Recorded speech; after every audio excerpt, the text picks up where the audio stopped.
Okay, here we go. So today what I want to talk about is the Race to World First, It's a little bit which is quiet. a community event held in both Final Fantasy XIV and World of Warcraft, where groups of players race to be the first to clear a raid tier.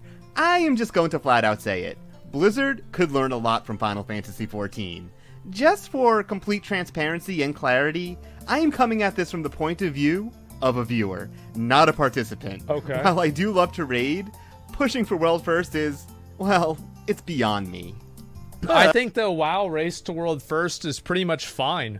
The only thing that sucks about it is watching the raiders go through Heroic 50 times the week before Mythic comes out. Like, that's the only thing that sucks about the Race to World First. Like, yeah, it's a week. Yeah, it's a long time. Guy sounds like he sounds like this. Oh, he sounds like this. Nobody cares about what your opinion of somebody who made a video, their voice, man. You're just a loser for even thinking about it or bringing it up, man. Before getting into what Blizzard could do better, let's talk a little bit about Final Fantasy XIV's race, which I wound up enjoying an awful lot. The reason I actually wanted to watch it was because the top two guilds in WoW were going to be in this race. Those guilds being Limit, who went by Elephant Herd for this, Okay. and Echo. I don't know why, but I was morbidly curious to see how these World First guilds would do in a Final Fantasy XIV race. I think everybody was. It's the same thing as, it's funny, right? It's the same thing as, like, remember whenever Mayweather fought Conor McGregor? And, like, everybody knew Conor McGregor was probably going to lose, but everybody wanted to see it happen. Everybody wanted to fucking see it happen. I think this is the same thing. So, how did they wind up doing People in their wanted to see very it, first yeah. race in Final Fantasy XIV? They did really good. How shocking, right? There is obvious overlap between the skill sets in these games, and if you got really good at one of them, it's reasonable you could get really good at the other. Yeah, for sure. Anyways, Elephant Herd managed to snag 38th place. Not bad for their very first experience That's in a good. Final Fantasy XIV Yeah, race. that's good. Right? Echo, who progged this race completely blind, by the way, managed 56th place. By completely blind, I mean they didn't look at That's really, really good, because that's insanely fucking good. Because the truth is, like, a lot of the people, if you're not in, like, the top 5 guilds that cleared a boss, you probably have the option to watch a video on the boss and then just see what they did.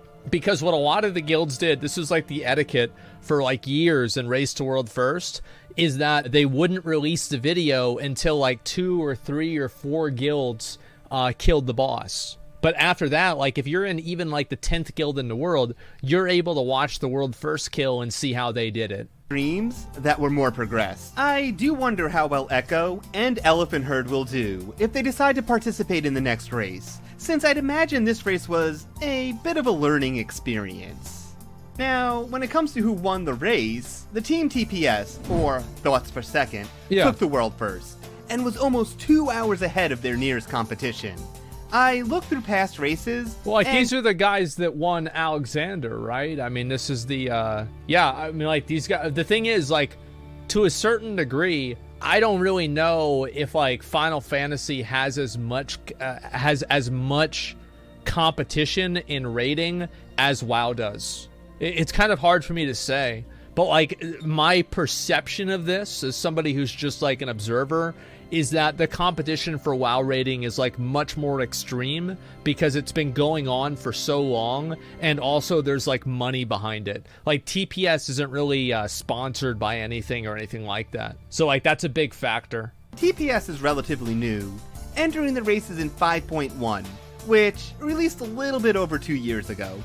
They dominated that race, with about a 13-hour lead on the kill. Yeah, I remember whenever this happened, people thought they were, like, cheating or whatever. Because people told me about, like, this whole story, and, like, that there's a lot of people that don't like this this one guy that Rich played with. So it's, like, Sphia or something like that. People, like, they think he's a cheater or some sort of, like, other weird shit. I don't really know any of that stuff.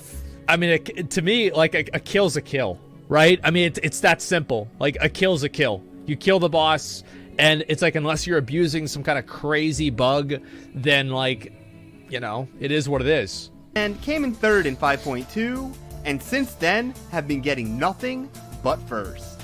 Yeah. Anyways, what I think would be really cool is if in the next race you had multiple teams at the final boss at the same time. And they are all really... Yeah, he's definitely right. Like, that's what made the Castle Nathria race so good. That's what made the Uldir race so good. That's what made a lot of the different races really good, is whenever you have the same...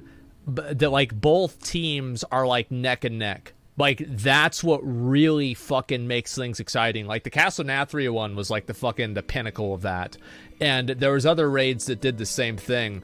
Mythic Jaina, yeah, there's a few other ones. I really like that a lot. Watching Apo and Limit slam their face against Sludgefist was amazing. Yeah, that's true. But, like, just the whole race was really good, man. So, yeah, it's like whenever you see... You have multiple guilds that are on that last boss, it creates a degree of, like, uncertainty. And, like, what really drives viewership a lot and interest is uncertainty. Like, if you know what's going to happen ahead of time, that's why people don't like having things get spoiled, right? Is because it removes the uncertainty. So I think it's a big factor, definitely. Even with uneven reset, yeah. I mean, like, the uneven reset for, like, NA and EU has always been stupid with WoW. Like, I'm not going to defend that because it's not defendable. But all I'm saying is that, like, at the end of it, they were pretty well matched at the very end. Close to the kill, and the winner could literally be the next poll. This is a little bit of a sidetrack, but I have a huge DDR background. The rhythm game, not the memory. And I love competing and playing that game to this day. My point, when there's a tournament and the difference between first and second boils down to a single point, well, that creates insane amounts of hype. I guess it's also fun when someone just waiting for somebody to fuck dominates up. And it isn't even close. But what do you all think? Is it more fun when it's really close, or when a team just completely dominates? Anyways, I mentioned earlier that Blizzard could learn a thing or two here. I think there's a certain value of whenever one team just completely big dicks the race. Like, this happened in ICC. Paragon was the only guild that was able to successfully kill the Lich King on 25-man heroic with the 5% buff. No other guild could do it except Paragon. And the fact that Paragon was, like, that far and ahead away from everybody else was pretty fucking cool, right? It was awesome. And then, like, the other example I have for that is back in Diablo 3. Whenever Kripparrian and Crippy, they were the only two people in the entire world to clear Inferno Diablo before any nerfs. And there was nobody who was even... Like, everybody else was still, like, farming treasure goblins. Like, they weren't even fucking in the same universe as, like, Kripparrian and Crippy. And, like, I remember watching whenever they killed Asmodan, and then, like, I recently watched the Diablo kill again for nostalgia, and it was so badass because you were just watching a journey into completely uncharted territory, right? And it's just a completely unknown thing. It was really cool, man. So, like, I do think that in general, like, yeah, definitely, like, having a close race is better. But whenever one team just blows the other team out of the water, that can be cool, too. What I mean is, I think the way that Blizzard goes about releasing their raiding content leads to a less enjoyable race. At least for me. I know plenty of players love it, but these issues diminish that enjoyment for me. They can even trickle down to other raiders. You know, those not in the World First race. Yeah. So, what are these issues?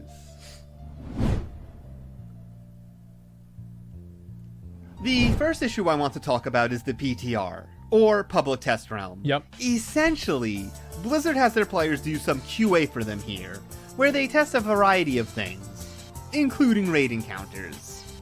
That means before a raid has been officially released, there are players that have not only seen the encounters, they've done it, but also have direct experience with them. Yeah. This includes on the highest difficulty.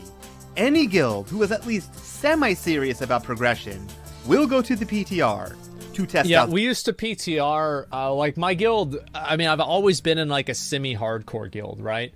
I've never been in, like, actually I used to be in an actual hardcore guild for a while, but, like, Indestructible has always been, like, semi-hardcore, where, like, it's a 3-night guild. So, like, we would go on PTR, it would be, like, encouraged, but not expected. So, like, I did Highmall PTR. I did PTR for a few other raids as well. But, like, in general, I didn't really do a lot of PTR.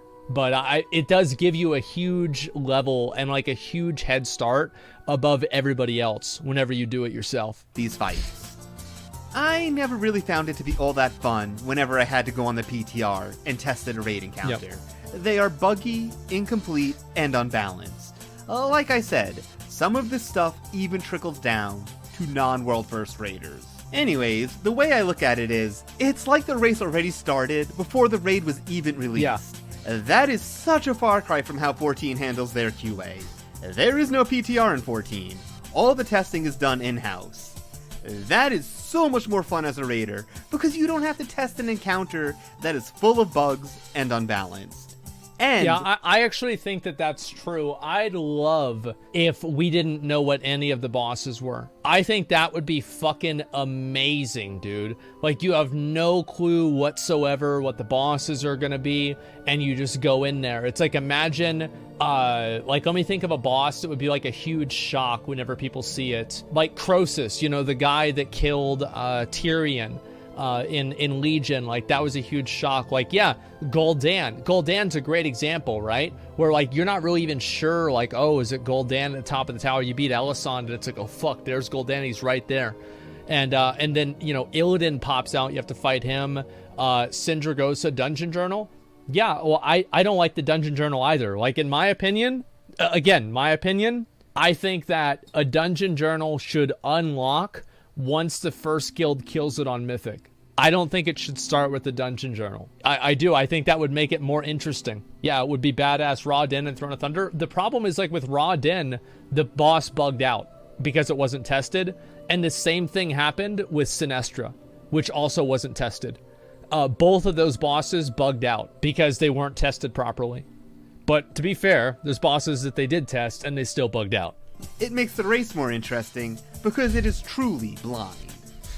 Now, I have no idea how viable it would be for World of Warcraft to drop the PTR raid testing. There's no way they're going to do it. In my experience with the game, no way. Whenever they don't test a boss in PTR enough, they are released in some pretty sorry states. Yeah, you can tell. The other big thing is that there is no global release in WoW. The patch that has the raid is released on different days, depending on where in the world you are located. This was always the big one for me. How is it a fair race when different regions have to start at different times? Well, the problem is, like, you're comparing apples and oranges, because, like, NA gets the advantage because they get to go first, but EU gets the advantage because some of the bosses that NA will encounter will be bugged out, and that will slow down their progress, and also EU gets to watch their progress. So, like, EU does get an advantage. But in my opinion, I think the NA advantage is much bigger. Like, being able to start earlier is just, like, basically EU gets an advantage to catch up to NA, but NA gets a head start. Like, it's that simple. Even advantages are RNG. Yeah, there you go, man. On the other hand, Final Fantasy XIV has its patches released globally. And sure, it can be annoying if you happen to be in the region where the patch drops at 3 in the morning. Yeah. But at the end of the day, if you are in a race to World First team, your sleep cycle is completely borked anyways. These teams race for like 18 hours before stopping. But yeah, having everyone start the race at the same time makes the race better. As a viewer, I am more engaged with it. Because, like, you never have the question of, oh, is it because of this? Is it because of that? Like, there's always the wonder of, like, what if a boss dies? What if NA kills the boss and 2 hours later EU kills the boss? Who's really world first there? And it creates questions. It's not necessarily that it just completely removes the integrity of the race entirely, but it creates questions in a way that's, like, not that great. When I know that everyone is on equal footing, there are no lingering questions in my Having head everything be equal is much cleaner. Or may not have an advantage. Finally, something that happens way more than it should in World of Warcraft is raid encounters have been released in states where the fights are buggy, overtuned, and even have mechanics that need to get reworked. But what really takes the cake for me here is they do this during the race. Like, okay, imagine coming up with a strategy, spending time on perfecting it. This happened in Tomb of Sargeras. I'm pretty sure it happened in Tomb of Sargeras. Yeah, it's really dumb. And then the developers come along and hotfix the fight, completely nullifying that strategy. Happened on Sylvanas. I don't really watch it a lot. That would infuriate me. It's hard for me to say. Speaking of someone following the race, that would seriously make me question the integrity of the race. Yeah. This happened pretty recently, too. On World of Warcraft... I think it's because, like, WoW, like, the devs want the race to last for more than a week. Like, it's some sort of, like, goal of theirs that the boss can't die in the first week. Which I think it's just stupid. I mean, why base the game... Yeah, why? Like, why is this... Why is the top 100 players in the world the benchmark that you're using for difficulty? It's just weird. I feel like they've made the raids like just in general, the raids a lot harder in order to appeal to that really, really high percentage. Whereas like if you go back and you look at the like ICC or even you go back, you look like Dragon Soul or I mean, even as recently as like Siege of Orgrimmar, like, these raids were really not that hard on release compared to what we get now. I think actually Siege might be a little bit a bad example for that. But, like, Dragon Soul and, what do you call it? And, like, ICC were not really that bad, man. They didn't need huge nerfs. And, like, the nerfs that they did get were already planned ahead of time. Spine was hard? Spine was a gimmick. Like, you're not gonna fucking get me to say that it was a hard fight. Like, that was a gimmick fight, man. It was a fucking gimmick. Last rating tier for its final encounter. One of the team members of Echo, a team that we spoke of before, tweeted, "Okay, this is just sabotage at this point." Because yeah, their strategy was completely nullified. Whatever lead they had was diminished. I kind of remember this. Now, Final Fantasy XIV has been pretty amazing with the polish of the raid encounters. From what I can understand, they haven't had to change a raid encounter in some time now. They did have their fair share of issues in the past, but it looks like they have been able to learn from their problems and iron those out. One of the big things that Final Fantasy has an advantage over WoW in with their raids is the fact that there just simply aren't as many variables. And what I mean by that is that, like, you don't have 85 different fucking trinkets that you have to balance for.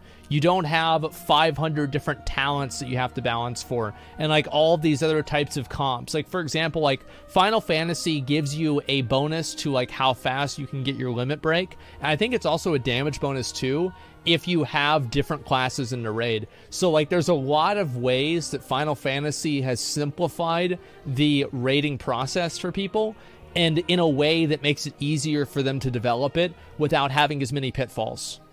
So, like, yeah, there's a lot of reasons for why this happens. It's hard. Yeah, WoW is a lot harder to balance.